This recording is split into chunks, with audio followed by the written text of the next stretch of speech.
Un soulagement pour la famille. Grièvement blessé dans l'accident de la route provoqué par Pierre Palmade sous l'emprise de cocaïne, le 10 février dernier, le petit garçon de 6 ans a pu quitter l'hôpital Necker de Paris ce lundi 27 février comme l'ont révélé nos confrères de BFM Télévision. L'enfant était sorti du coma, 6 jours après le drame. Lors de la collision, le garçonnet a eu la mâchoire cassée après avoir reçu un choc sur la tête. Depuis, ce dernier a des difficultés à boire, à s'alimenter et à parler. Le jeune enfant pouvait seulement dire des phrases très courtes, a souligné BFM TV. Avant d'apporter une petite précision sur l'état de santé, mais ses bras et pieds peuvent bouger. Invité sur le plateau de la chaîne nationale, le dimanche 26 février, l'avocat de la famille des victimes blessées a rappelé que le garçonnet garderait des séquelles à vie. Il ne peut pas se nourrir, il a une sonde pour se nourrir, il est dans un état très compliqué,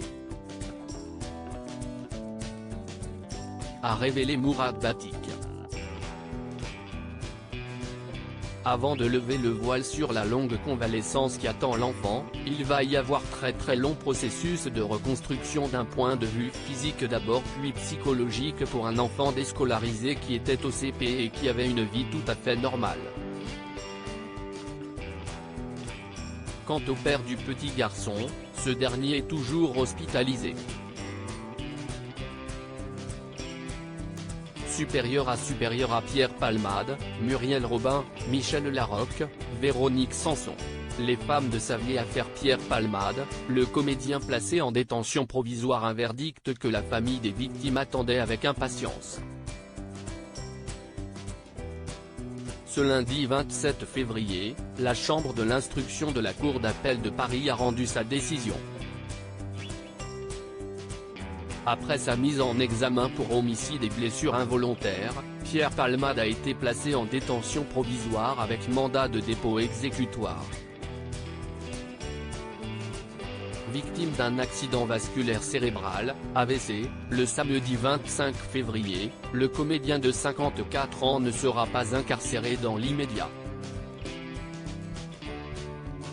Pour l'heure, l'ex-mari de Véronique Sanson est placé sous écrou à l'hôpital du Kremlin-Bicêtre, a fait savoir le tribunal de Melun. Aucun transfert vers un établissement pénitentiaire n'est pour le moment prévu. L'évolution de l'état de santé du comédien conditionnera la suite de l'affaire. Lorsque l'acteur sera en capacité d'être incarcéré, si est à la prison de Fresnes, située dans la banlieue sud de Paris, qu'il sera accueilli, selon les informations de BFM TV. Crédit photo, Guillaume Gaffio Bestimage.